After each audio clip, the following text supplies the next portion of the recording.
Baik, Assalamualaikum warahmatullahi wabarakatuh. Selamat malam, salam sejahtera untuk kita semua. Selamat malam, Pak. Waalaikumsalam. Suara saya bisa terdengar jelas ya? Bisa, Bapak. Jelas, Pak. Bisa. Jelas ya. Baik, kita akan lanjutkan kuliah kita di pekan keempat, mana kita akan membahas tentang database system ya.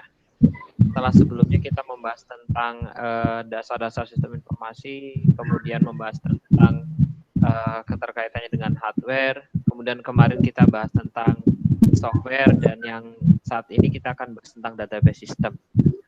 Bicara tentang software ya, kemarin cukup menarik diskusi kita, terutama kaitannya dengan lisensi ya. Dan saya juga sudah menerangkan terkait dengan lisensi Microsoft Office, yang waktu itu ada yang bertanya kenapa ada yang jual cukup murah ya. Nah, untuk di Steam Microsma Anda punya kesempatan untuk mendapatkannya secara gratis selama Anda menjadi mahasiswa Rosma ya. Ada yang sudah mendaftar untuk mendapat fasilitas Microsoft Office yang diumumkan oleh UPT? Ada yang sudah tahu soal itu? Tahu, Pak, tapi belum daftar, Pak. Nah, ya. Jadi nanti silakan daftar. Kalau saat ini komputer Anda masih menggunakan Office yang bajakan, ya, Office yang ilegal, agar Anda terbebas dari rasa berdosa karena menggunakan program yang bajakan, silahkan Anda hubungi ke UPT untuk mendapatkan lisensi dari aplikasi Office ya. Kalau tidak salah Anda mendapatkan Word, PowerPoint, dan Excel. Itu saya rasa untuk aplikasi Office sudah mencukupi ya. Dan juga saya kurang tahu ya apakah Anda kemudian mendapatkan cloud-nya juga ya, maksudnya OneDrive-nya juga atau tidak.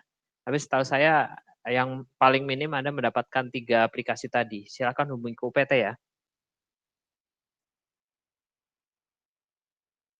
Nah, kita akan lanjut ke materi tentang database system. Mohon untuk disimak. Jadi yang namanya database itu nanti erat kaitannya dengan data, kemudian penyimpanan, kemudian nanti juga erat dengan sebuah aplikasi yang kita bangun, kemudian arsitektur, kemudian ada penganalisisan, dan lain-lain. Manajemen, ada database processing, bermacam-macam yang kaitannya dengan basis data. Ya. Jadi database itu adalah ya, database adalah sebuah data yang terdesain dengan baik, terorganisasi dan termanage ya. Jadi data yang termanage, kemudian yang terdesain dengan baik, terorganisir, itu namanya adalah database. Ya. Di database itu adalah merupakan sebuah komponen dari sistem informasi. Dengan harapan juga database ini dapat membantu organisasi untuk mencapai tujuannya. Ya. Jadi harapannya database ini dapat berkontribusi kepada kesuksesan organisasi ya. Jadi dengan menyediakan alat atau tools untuk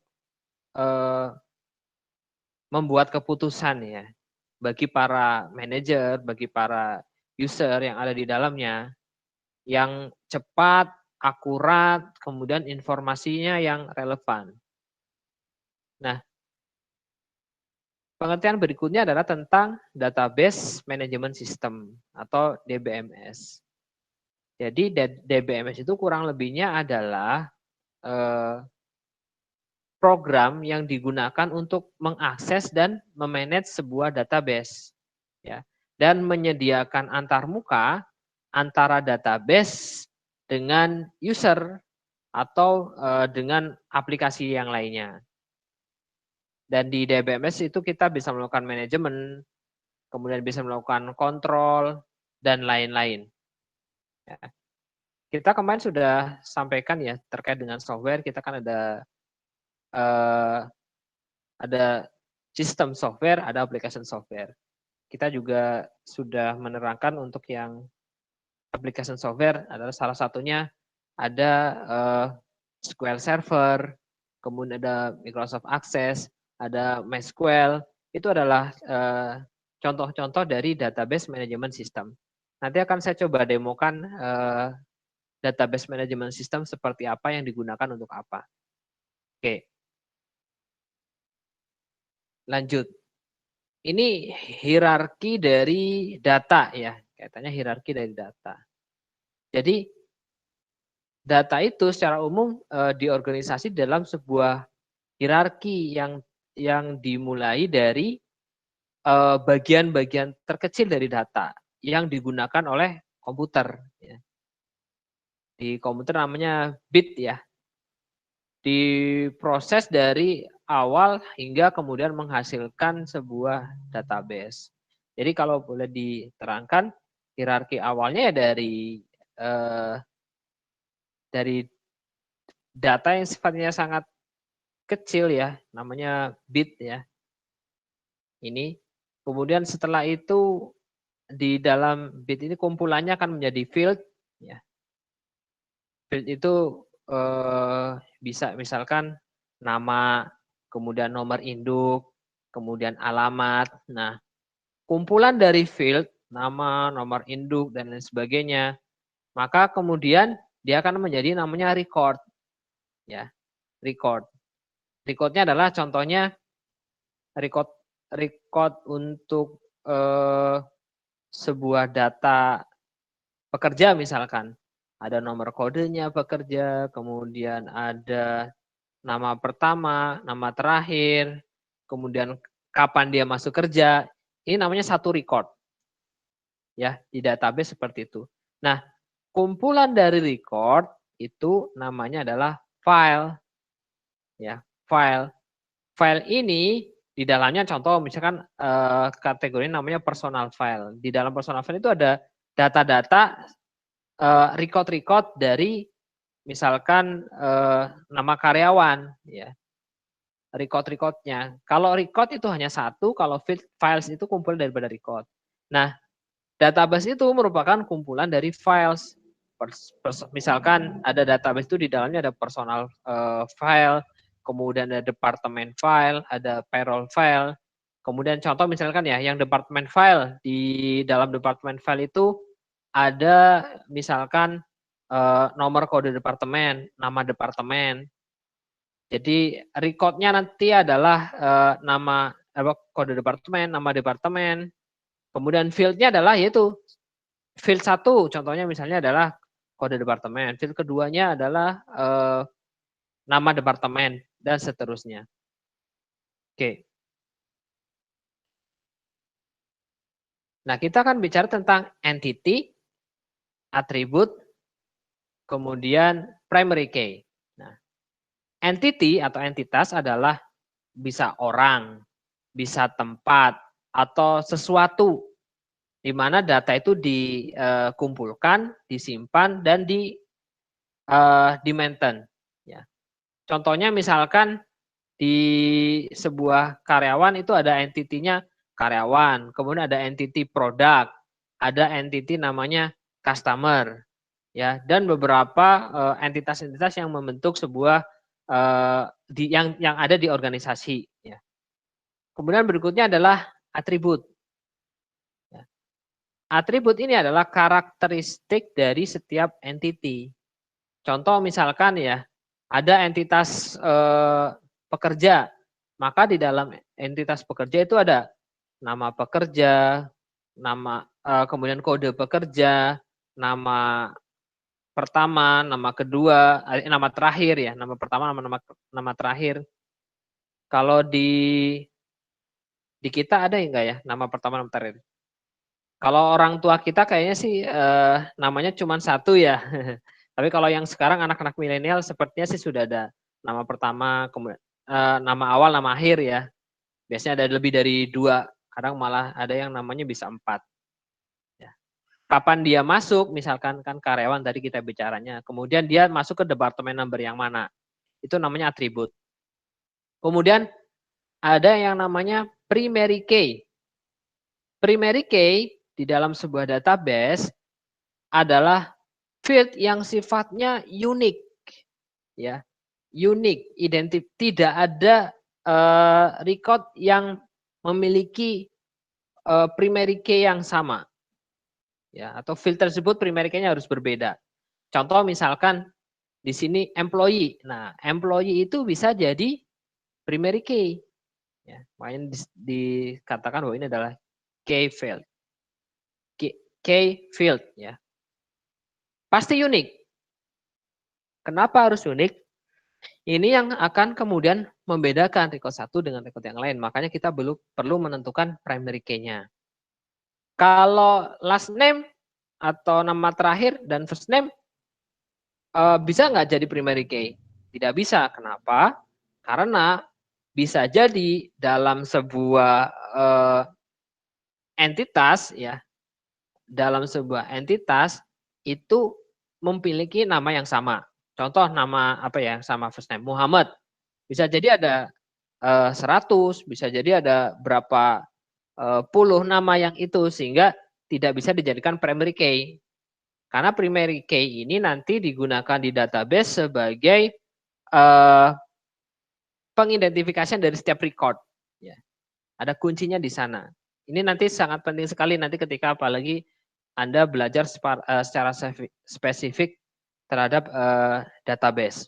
Mohon maaf nih, Anda ada mata kuliah tentang database tidak di semester pertama ini?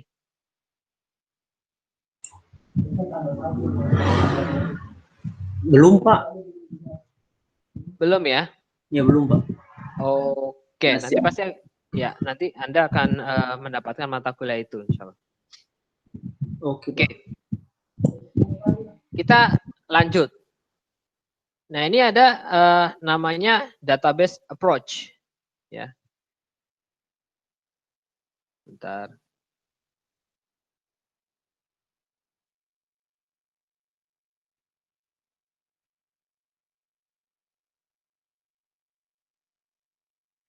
Ya.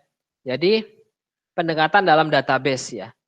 Jadi dalam pendekatan terkait dengan manajemen data itu ada berbagai macam informasi, ya, yang dibagikan ya terkait dengan yang namanya data. Nah, ini akan kita kurang lebihnya pendekatannya adalah semacam ini. Kalau Anda lihat ini adalah database, ya. Di dalam database itu ada data payroll atau data penggajian misalkan. Kemudian ada data inventory atau penggunaan, penyimpanan. Kemudian ada namanya invoice data. Invoicing data. Kemudian untuk mengakses database ini kita perlu yang namanya database management system. Itu Anda bisa pakai SQL Server, MySQL, dan lain sebagainya. Kemudian interface yang menghubungkan antara database dengan application, ya. Jadi sebelum aplikasi bisa mengakses ke database, maka dia harus melewati interface, yaitu melewati DBMS. Contoh aplikasinya apa saja? Ya bermacam-macam tergantung programnya. Bisa ada program payroll, ada invoice, ada inventory, dan lain-lainnya. User dapatnya apa? Salah satunya adalah user untuk mendapatkan data-data yang sudah dilakukan manipulasi, pengontrolan, dan lain sebagainya, pengolahan, dan lain sebagainya. User yang paling simpelnya dia mendapatkan report. Contoh misalkan saya mendapatkan report penggajian karyawan bulan Agustus misalkan. User bisa dapat dari mana? Dari report di payroll program misalkan. Jadi saya ulangi lagi, si user dia akan mengakses program. User dia akan mengakses program. Si program ini akan terhubung ke database. Sebelum terhubung dia melalui database management system. Ini dia yang menjembatani si database-nya. Ya. Baik, lanjut.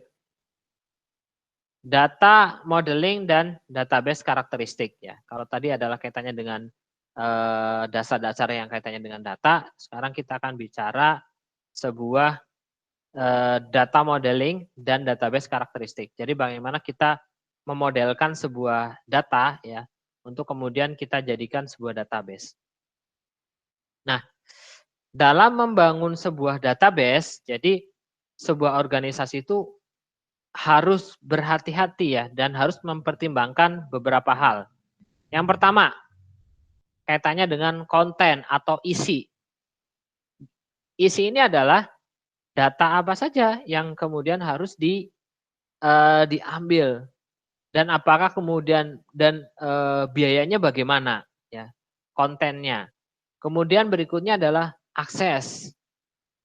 Data yang disimpan di database ini disediakan untuk user siapa saja. Kemudian kapan bisa dilakukan proses akses. Jadi kita harus memperhatikan ketika data kita disimpan di database.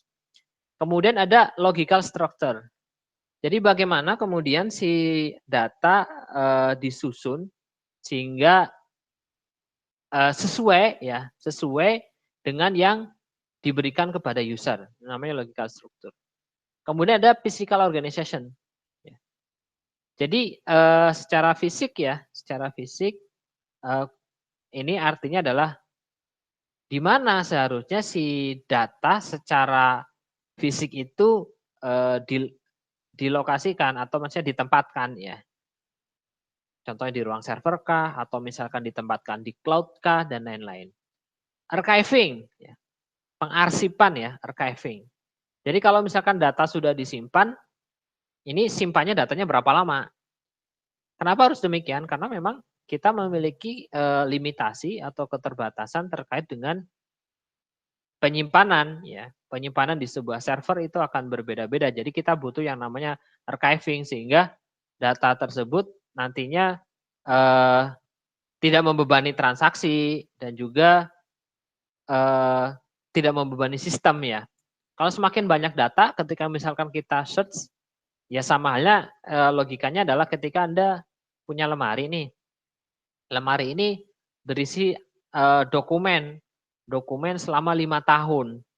Ketika Anda mencari sebuah dokumen, contohlah di tahun keempat misalkan, Anda berarti harus buka lemarinya, kemudian Anda harus cari dokumennya, diambil dan lain sebagainya. Tapi kalau misalkan sudah di-archive, kurang lebih diarsipkan, disimpan di tempat lain misalkan, atau dari lemari tersebut Anda ambil terus Anda simpan di gudang, jadi data tersebut tidak selalu Anda akses karena memang secara mungkin dari aturan di organisasi mengatakan bahwa data tersebut hanya dibutuhkan untuk transaksi tertentu misalkan. Contoh kasus misalkan di tempat kami itu untuk data invoicing misalkan, itu standarnya adalah 5 tahun. Ya. Nah, bagaimana data yang sudah lebih daripada 5 tahun bisa di-archive atau bisa juga dilakukan pendeletan. Tapi biasanya kita di-archive selama 5 tahun lagi, jadi data kita masih bisa lihat data 10 tahun ke belakang. Maaf. Kemudian berikutnya adalah security. Harus dipertimbangkan ketika kita membuat sebuah database adalah keamanannya bagaimana. Jadi kita harus bisa memastikan data tersebut terlindungi ya, terutama terlindungi dari akses yang tidak diizinkan. Sampai di sini ada pertanyaan?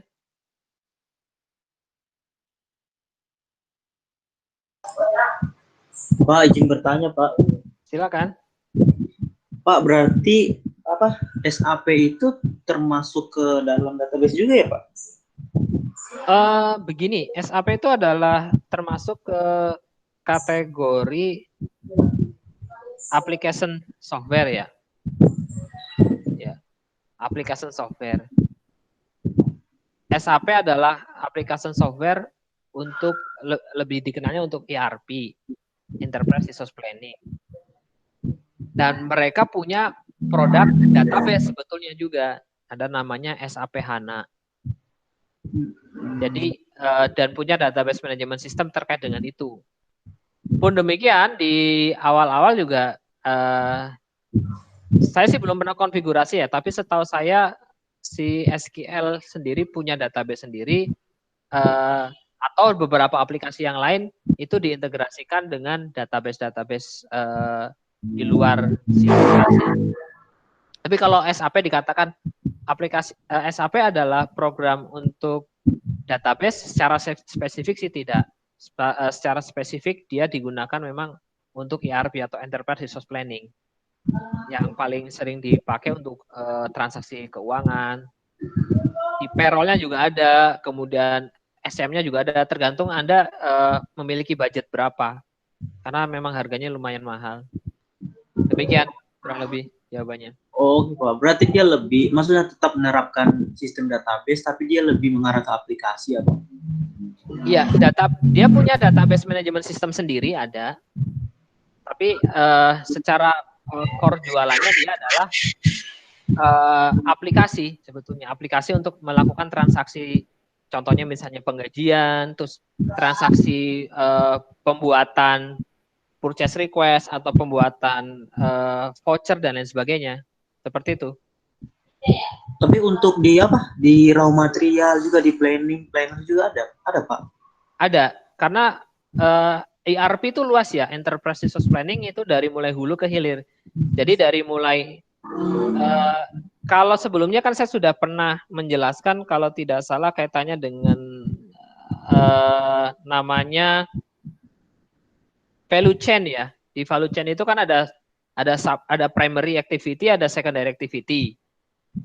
Dan kalau misalkan di warehouse itu kategorinya adalah outbound ya, itu masuk ke primary activity. Di SAP di support. Ada aplikasinya bisa mungkin masuk ke kategori warehousing-nya, atau di SCM-nya mungkin, di supply chain management-nya.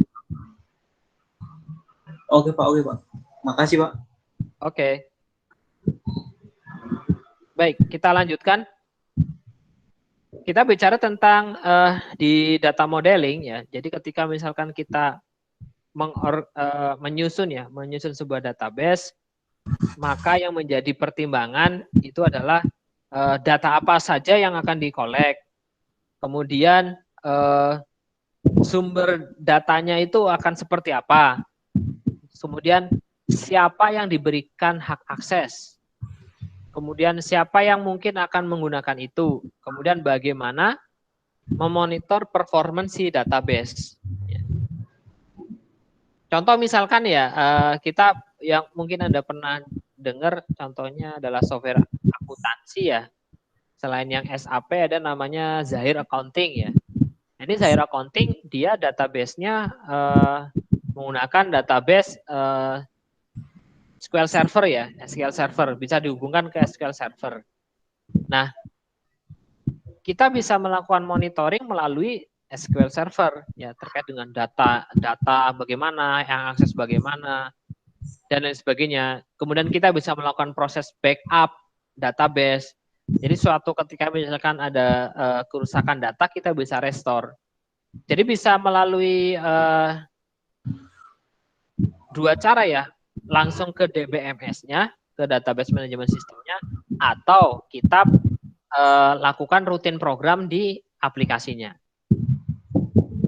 Oke, data model ini adalah diagram dari setiap entity dan hubungannya atau relationship-nya. Kemudian kita bicara tentang enterprise data model.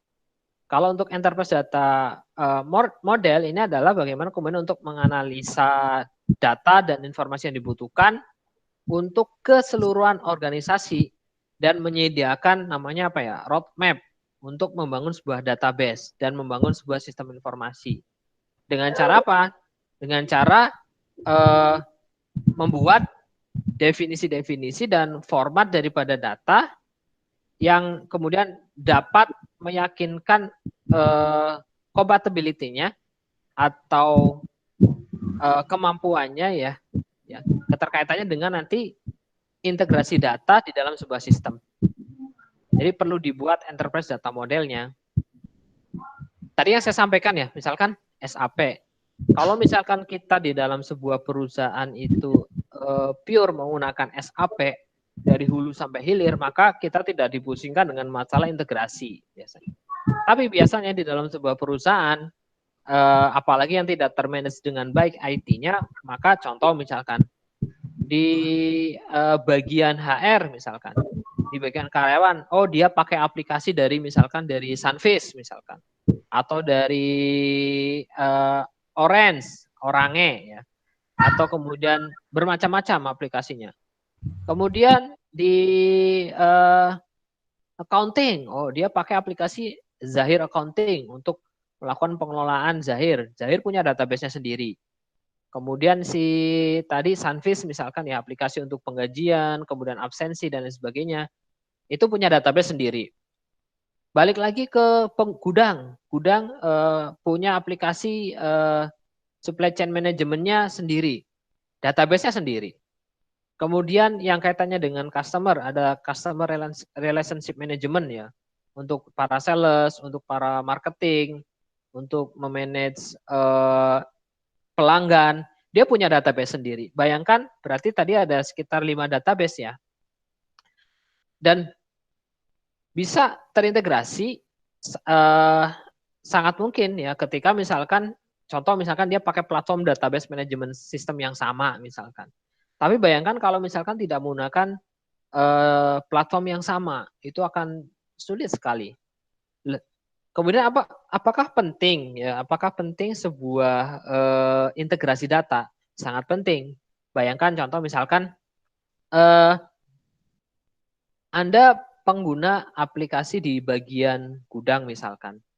Saya butuh tahu karena di gudang itu saya akan memberikan akses terhadap user baru. Nah, ada namanya, kemudian ada nomor induknya, dia masuk tanggal berapa. Kalau misalkan tidak terintegrasi, dia akan membuat satu record sendiri. Ya, satu record sendiri di database atau satu entitas tersendiri di database-nya. Nah, kemudian padahal dia bisa menggunakan database yang ada di SR, ya, entitas yang ada di SR. Contohnya apa? Entitas karyawan. Jadi kalau sudah terintegrasi, cukup di bagian SR atau bagian employee ya, bagian karyawan ya, personalia ya. Di bagian personalia dia input tuh nomor kode karyawan, nama karyawan, bagian apa, departemen apa, dan itu kemudian bisa diintegrasikan, diakses oleh aplikasi yang ada di, contohnya di aplikasi pengudangan misalkan. Atau contohnya di aplikasi namanya Manufacture Resource Planning, di bagian produksinya nih, di line produksi. Di line produksi ada mesin. Mesin tersebut hanya diizinkan untuk karyawan yang mengoperate. Dia sebutkan karyawannya adalah 1, 2, 3 misalkan. Kita input tuh. Kita input, datanya ambil dari mana? Datanya ambil dari data personalia kalau sudah terintegrasi. Nah, kalau SAP semuanya sudah terintegrasi, jadi relatif lebih mudah. Cuman ya kemarin seperti kemarin juga disebutkan ya, itu namanya proprietary software ya. Sehingga kita yang menyesuaikan terhadap aplikasinya ya. Karena bukan kita yang membuat aplikasinya, tapi perusahaan tersebut yang sudah membuat aplikasinya dan dijual ke kita, jadi kita yang menyesuaikan. Dan untuk SAP harganya cukup mahal, sangat mahal. Berikutnya kita bicara tentang entity relationship diagram. Jadi entity relationship ini adalah pemodelan data yang menggunakan simbol-simbol secara grafik yang dasar ya, untuk menunjukkan hubungan ya, hubungan antar data. Nanti kita tunjukkan. Oke. Ini adalah pemodelan data misalkan. Jadi di dalam data pemodelan data, maka dia akan mensupport sistem dan data, dan dia juga akan mensupport enterprise. Ya, mensupport perusahaan. Nah, gambar dari entity relationship diagram Anda bisa lihat di sebelah kanan. Ini berbeda-beda ya. Ini ada maksudnya. Ini adalah many. Ini adalah one. Kalau seperti ini artinya adalah one to many. Ini one to many, ini one to one. Contoh misalkan salesperson atau sales ya. Sales, setiap sales misalkan kita sebutkan ada data sales namanya A. Nama belakangnya B. Tanggal masuknya 20 Oktober tahun 2005 misalkan. Di sini ada customer. Customer pertama misalkan Sinta, kemudian customer kedua misalnya Rudi, kemudian customer berikutnya adalah Ardi misalkan. Nah, kalau hubungannya adalah satu to many, artinya setiap si sales, contoh misalnya ini salesnya namanya Ahmad ya, Ahmad. Setiap satu sales dia bisa terhubung, terkorelasi dengan terrelasi dengan berapa ini? 3 supplier. Nanti misalkan ada sales yang lain lagi, dia menghandle 4 user dan seterusnya. Oke.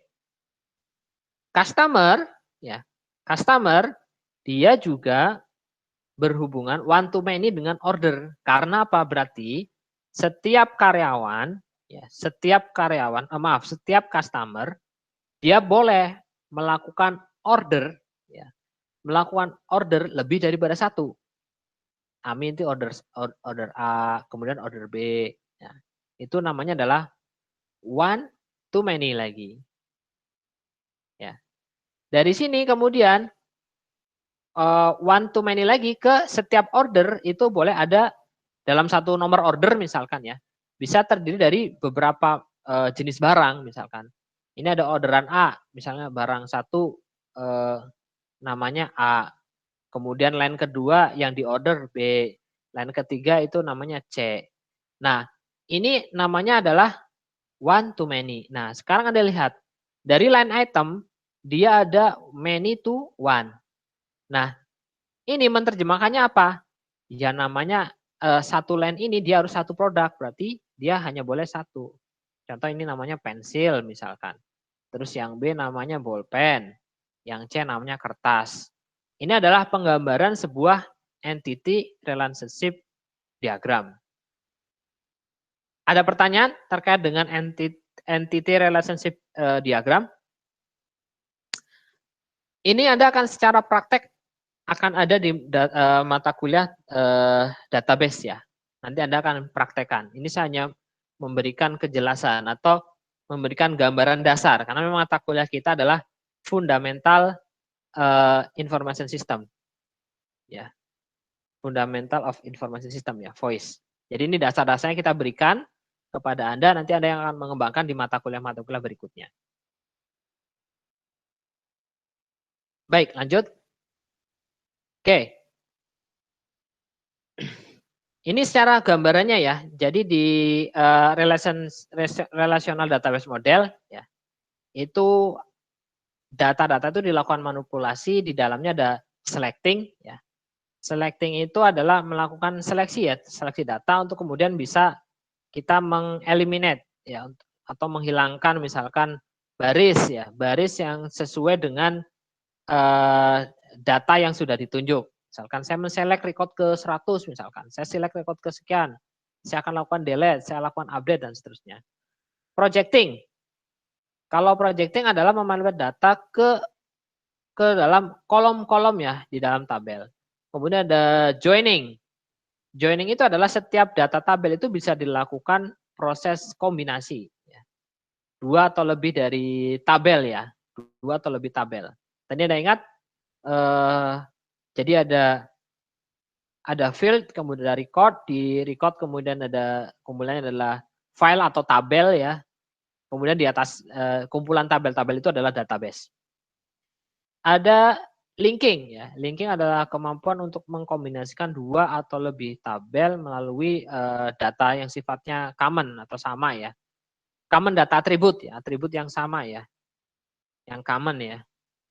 Untuk menunjukkan sebuah tabel yang baru ya dengan atribut yang unik. Oke, Anda bisa lihat di sini kita contohkan ya. di dalam data ini ada nama manajer, kemudian ada database departemen, ada database saya salah sebut. Tabel manajer, kemudian ada tabel departemen, ada tabel project. Ya. Anda lihat dari sini, one, two, many. Ya. Jadi setiap manajer itu bisa mensupervisi banyak departemen, ya. Dan di setiap departemen, ya, dia bisa jadi ada lebih daripada satu project. Makanya ini adalah one to many. Jadi tanda ini ada maksudnya, ya. Tanda ini tuh ada maksudnya. Ada yang seperti ini juga, ini namanya one to many. Ya, ini tetes A. Ada yang menggambarkan notasinya seperti semacam ini. Ada juga yang kalau di buku ini dia menunjukkannya adalah gambar segitiga. Oke, lanjut. Nah, ini adalah ketika kita melakukan proses joining ya misalkan ya. Jadi kita bisa dilihat di sini ada common atau data yang dipakai bisa bersama-sama. Ya. Contoh misalkan gini, ini ada tabel manager ya, tabel manager. Kita lihat, dia ada nomor manajernya adalah sekian, 098 40 1370. Kemudian last name-nya adalah Fiske. Kemudian dia masuk pada tanggal 1 bulan 5 tahun 2001. Oke. Lanjutnya bahwa kalau dijadikan data, ditampilkan data, si Fiske ini adalah manajer dari mana? Dari departemen mana? Dia akan lihat dari sini. Ini kodenya sama nih. Jadi kita bisa melihat, bisa membuat sebuah view database. Oh ternyata Fiske ini dia adalah termasuk ke kategori manajer dari marketing. Oke, ini kodenya. Kemudian kita lihat lagi, marketing ini dia itu memiliki project apa contohnya. Anda bisa lihat ini ada angka yang sama yang menjadi commonnya ya, yang menjadi penghubung antara project tabel dengan departemen tabel. Oh, dia ini adalah memiliki project sales manual. Ini hanya sebagian contoh dari sebuah relational database model. Oke, lanjut. Kita bicara tentang data cleansing. Jadi data yang digunakan untuk pengambil keputusan maka harus akurat, komplit, memiliki nilai ekonomis, fleksibel, bisa diandalkan, relevansinya ada, simple, jelas secara waktunya, dapat diverifikasi, dapat diakses dan secure. Ya. Nah, data cleansing ini diperlukan nih. Data cleansing itu adalah proses untuk mendeteksi dan mengkoreksi atau mendelete incomplete atau data yang tidak komplit, incorrect atau data yang tidak tepat, inaccurate atau data yang tidak akurat, dan irrelevant atau data yang tidak relevan. Ya. Yang kenapa? Karena data-data ini akan menyebabkan ya membuat sampah di database. Dan goalnya dari data cleansing adalah untuk meningkatkan kualitas dari data. Bagaimana cara melakukannya? Anda bisa menggunakan misalkan punya DBMS-nya sendiri dan juga atau menggunakan aplikasi-aplikasi pihak ketiga yang bisa Anda beli atau Anda download kalau yang misalnya dia free, atau Anda membangun aplikasi itu sendiri menggunakan kode-kode program. Oke. Lanjut. Nah, kita bicara tentang Relational Database Management System. Nah, DBMS ya, tadi kita terangkan di depan adalah program yang digunakan sebagai antarmuka ya, antarmuka untuk antara database dan aplikasi ya, program aplikasi. Atau antara database dengan user juga bisa langsung ke user bisa lihat langsung, bisa ambil data. Ya. Kita bicara tentang SQL database ya. SQL database ini adalah bahasa pemrograman ya yang penggunanya secara spesial digunakan untuk mengakses dan memanipulasi data yang tersimpan di relational database. Ya, di dalamnya itu ada propertiesnya namanya atomicity, konsistensi, isolation, durability, yang akan menggaransi transaksi di database relasional. Nah, perintah-perintahnya, jadi SQL Server memiliki perintah-perintah ya. Perintah-perintah ini contohnya misalkan select ya, select client name ya. Jadi kita memilih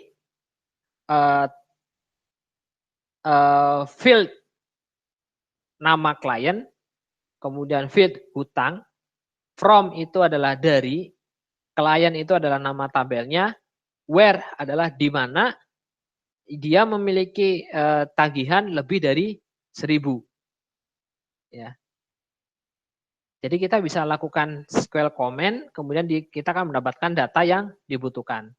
SQL comment ini bisa bisa langsung Anda akses melalui DBMS-nya, atau bisa juga Anda buat di rutin aplikasi sesuai dengan yang Anda butuhkan.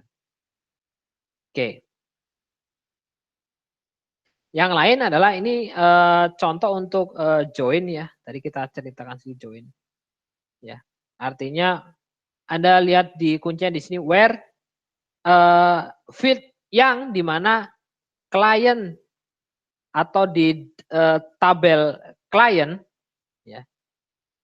Ada nama fieldnya adalah client number yang sama yang ada di tabel order dan fieldnya namanya client number. Ya. Contoh misalkan gini, ini kita lihat namanya join ya, ada 2 tabel. Yang pertama di sini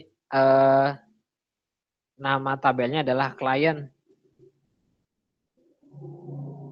Di sini adalah namanya adalah tabel order.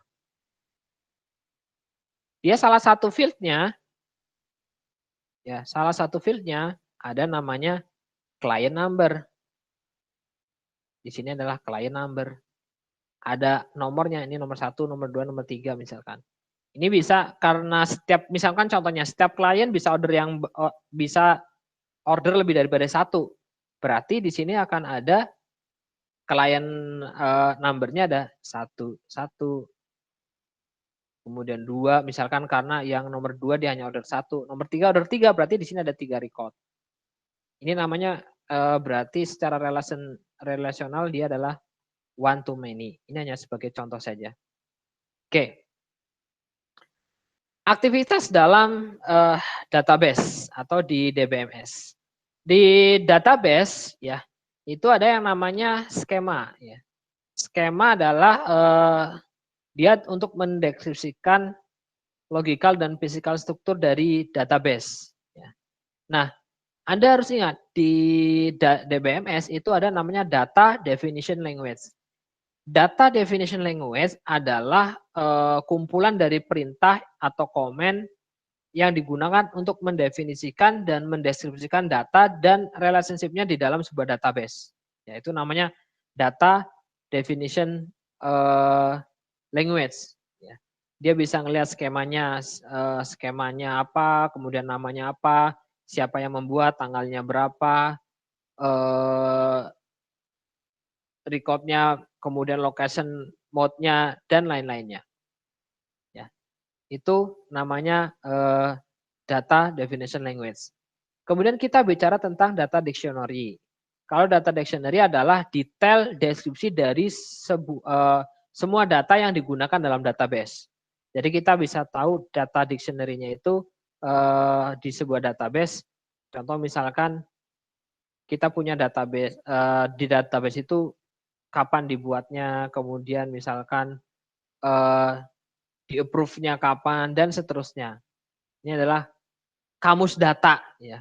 Kurang lebihnya nanti dikenal dengan kamus data. Dan setiap kamus data ini biasanya kalau misalkan nanti Anda menggunakan analisis dan perencanaan aplikasi, atau ketika misalkan Anda membuat sebuah database, maka Anda diminta untuk membuat kamus datanya. Nanti secara praktek akan ada di mata kuliah database. Oke. Selanjutnya adalah ini tadi sudah digambarkan tentang kaitannya logical dan physical access ya. Jadi hampir senada dengan gambar yang di depan, ini ada data atau database yang disimpan di server, kemudian ini ada DBMS-nya. Ya.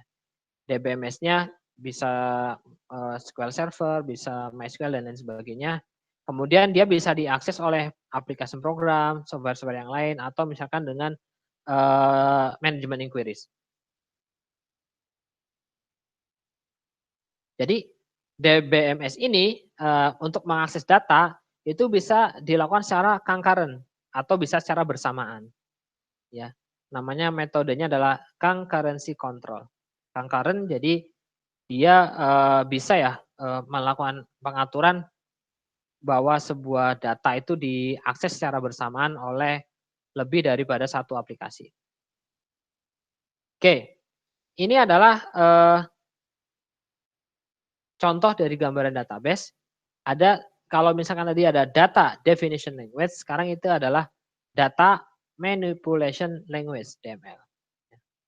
Kalau DML adalah bahasa yang spesifik yang disediakan dengan DBMS yang kemudian mengizinkan user untuk mengakses dan memodifikasi data, membuat query atau membuat report. Itu yang tadi kita contohkan, misalkan select, kemudian where untuk menghasilkan report. Ya, ini adalah salah satu contoh sederhana menggunakan Microsoft Access ya. Jadi kita bisa buat hubungannya, relationnya. Ini Anda lihat ya. Nih, ini dia ada angka 1, ada angka tak terhingga. Itu artinya adalah one to many. Ini adalah one to one, ini adalah many to one. Itu contoh. Ya. Contoh penyimbolannya. Oke. Selanjutnya kita bicara tentang database administration. Di database administration atau administrasi database, kita kenal dengan database administrator, ya DBA. Dia adalah salah satu profesi di sistem informasi ya, yang dia berdiskusi dengan pengguna aplikasi atau pengguna sistem informasi. Jadi dia akan mendefinisikan data apa yang dibutuhkan. Kemudian mengapply ya atau menerapkan database programming language kepada disesuaikan dengan kebutuhan. Kemudian juga dia melakukan testing dan evaluasi database, kemudian juga melakukan implementasi perubahan ya ketika misalkan dibutuhkan, dan juga dia juga yang memberikan pengaturan agar seseorang itu boleh mendapat akses atau tidak. Jadi kurang lebih pekerjaannya ya itu dia perencanakan, ya plan, mendesain, membuat, mengoperasikan, mengamankan, memonitor, dan melakukan maintenance sebuah database atau database ya. Karena bisa jadi di sebuah perusahaan lebih daripada satu database. Nah, untuk data administrator, bedanya dengan database administrator ya, kalau database adalah secara umumnya ya, secara database ya, kalau data administrator adalah orang yang memiliki tanggung jawab dalam mendefinisikan dan mengimplementasi prinsip-prinsip yang secara konsisten untuk kaitannya dengan masalah-masalah data. Itu adalah data administrator.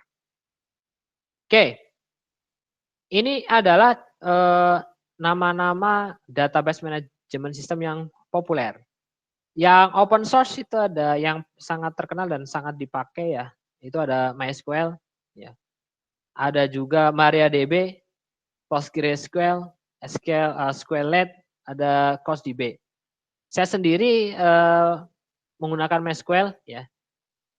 Biasanya diakses melalui namanya ada phpMyAdmin ya. Kalau misalkan Anda menggunakan platform PHP, nanti akan saya tunjukkan. Kemudian untuk yang individual ya, yang individual atau untuk workgroup itu ada Microsoft Access ya, yang sederhana ya, Microsoft Access, Google Base, OpenOffice Base, IBM Lotus Approach. Nah, yang mungkin Anda sering dipakai nanti adalah Microsoft Access ya. Nah, untuk yang tingkat workgroup atau enterprise yang biasa dipakai ya di perusahaan-perusahaan itu ada namanya Oracle nih, Oracle lumayan mahal. Kemudian Microsoft SQL Server, produknya Microsoft. Antara dua ini ya, Oracle dan Microsoft SQL Server. Tapi yang lain pun juga digunakan untuk kebutuhan-kebutuhan tertentu. Tapi kalau misalkan di perusahaan yang saat ini saya berada di dalamnya itu ada menggunakan Microsoft SQL Server dan Oracle. Nah, ini ada namanya sekarang, ini untuk pengetahuan Anda, ada namanya database as a service. Jadi sebuah database yang letaknya itu langsung berada di cloud. Di cloud. Itu contohnya yang menyediakan ada Amazon, ada database.com, Google punya, Microsoft juga punya. Dia menggunakan platformnya Azure namanya. Jadi dia bisa dia memberikan platform as services SQL Server di platform cloud-nya dia di Azure dan bisa diakses. Sehingga apa keuntungannya? Jadi kalau misalnya kita punya aplikasi, terus kita aplikasinya kita arahkan database-nya tidak harus di server fisik di tempat kita, tapi kita bisa taruh database-nya tersebut di cloud, ya, di antah berantah. Tapi dengan tingkat keamanan dengan tingkat security yang sangat terjaga dengan baik. Oke. Jadi kalau penggunaannya sendiri ya, penggunaan database tadi kita sudah sampaikan, kita bisa menghubungannya database dengan aplikasi front end ya, dan juga bisa juga berhubungan dengan berinteraksi dengan back end application. Ya, kurang lebih materi kita itu yang bisa saya sampaikan.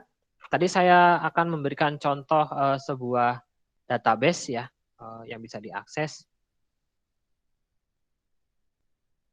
Ini saya contohkan. Ini adalah akses ke sebuah website ya. Ini saya contohkan misalkan website yang saya kelola namanya syariahbisa.com ya. Kemudian saya akan melakukan login saya.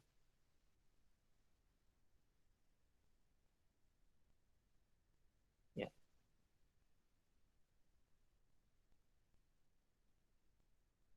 Nah, ini akan ada aktivitasnya ya. Aktivitasnya itu ada simpanan, kemudian ada pembiayaan, ada cicilan barang toko, ada belanja toko misalkan.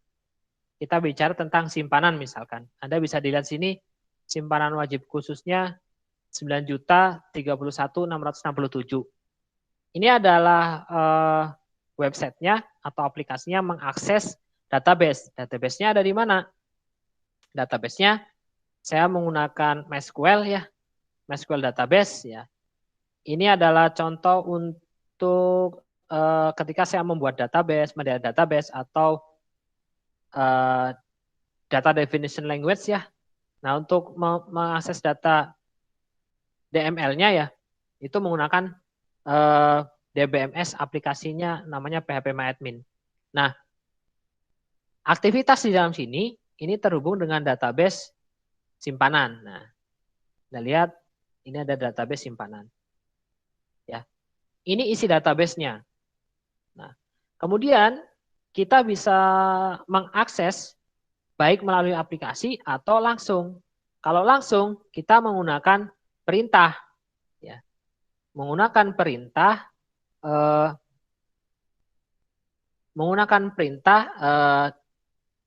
DML ya, seperti ini. Kita contohkan misalkan select bintang, artinya pilih semua dari dari database Syariah Bisa _ simpanan, di mana contoh misalkan saya sebutkan ini terlihat di sini fieldnya apa saja, nama sama dengan contohnya ini nama siapa, nama saya ya, kita cek Muhammad Wahidin, kita go. Ya, Anda lihat di sini akses database-nya. Contoh Muhammad Wahidin, simpanan wajib khusus 9.031.667. Anda lihat di sini sama, cocok 9.031.667. Dan angka-angka yang lainnya pun cocok. Kenapa? Karena memang untuk aktivitas anggota ini terkoneksi ke database Syariah Bisa _ transaksi ya. Maaf. Ini nama database-nya.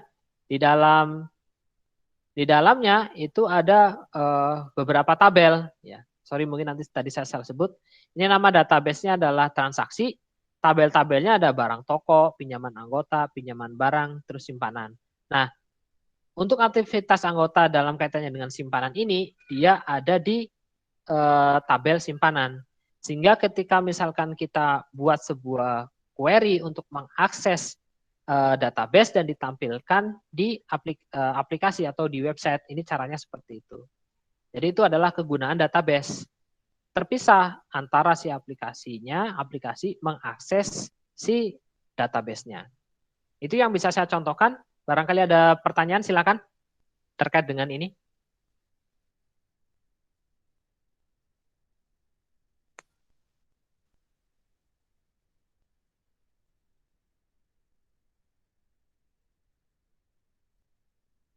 Atau penjelasan saya terlalu cepat?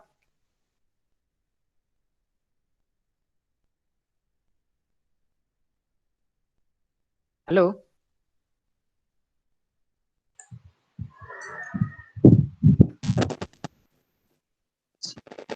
Halo, suara saya masih terdengar atau tidak?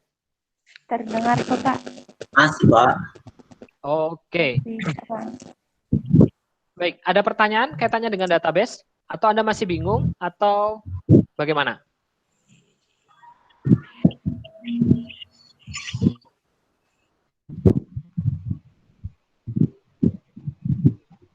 Rifaldoni mau bertanya? Enggak, Pak. Ya. Oke. Rifaldoni, ada gambaran sekarang? Ada bayangan kaitannya dengan database? Mungkin lebih apa Pak? Lebih mengerti gitu Pak. Oke ya. Jadi yang tadi saya sampaikan kalau apa? Mungkin kalau kayak pelajaran database lebih ke praktik kali ya Pak? Ya, nanti Anda akan diajarkan bagaimana memodelkan database-nya, kemudian bagaimana Anda biasanya setiap field itu juga ada tipe datanya seperti apa. Nah, nanti di mata kuliah database akan lebih dalam lagi. Kalau saya sifatnya hanya pengenalan saja. Oke, Pak. Baik, kalau tidak ada pertanyaan, apakah mata kuliah ini bisa saya akhiri?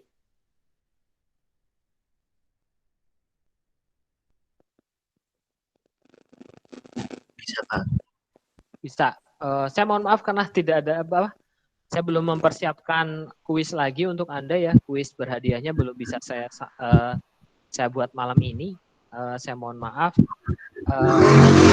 Kalau begitu saya akhiri pertemuan kita pada malam hari ini. Mohon maaf apabila banyak kekeliruan dan juga kesalahan.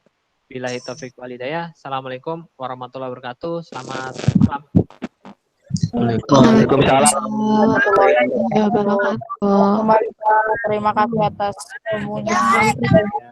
Terima kasih.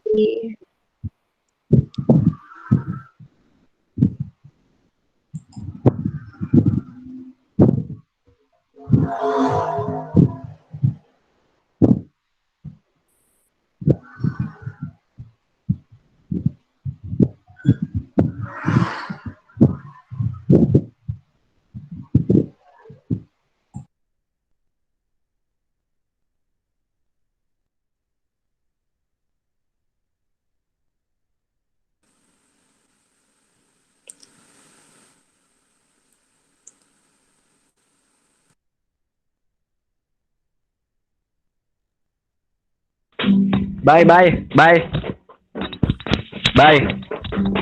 Bye, monitoring, bye. Bye. Suara anak tahu. Siga mic masih data. Kuat rame gitu.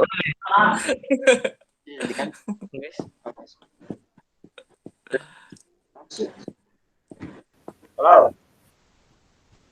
Tes. Berarti duit makan mah dikianya. Eta pelajaran Duit rokok, duit kopi. Oke.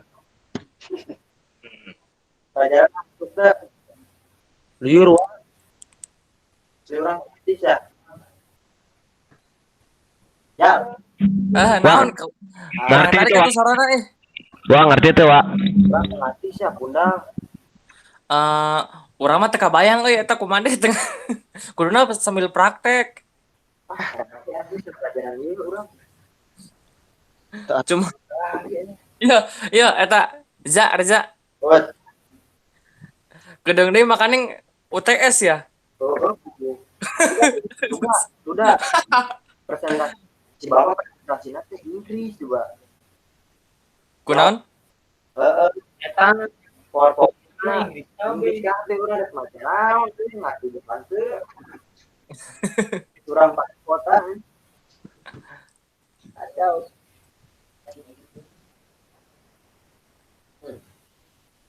Orang bingung dah. gas anjing. So. Sorry. Bro. Aing keur ngapian lah tadi. Gimana? Aduh. Iya, pelajaran hiji doang ya. Bundaran bejanggal. Tong hilap kopinya barudak. Aduh. Kadewa. Ieu teh masih di record di sini. Tempat telur.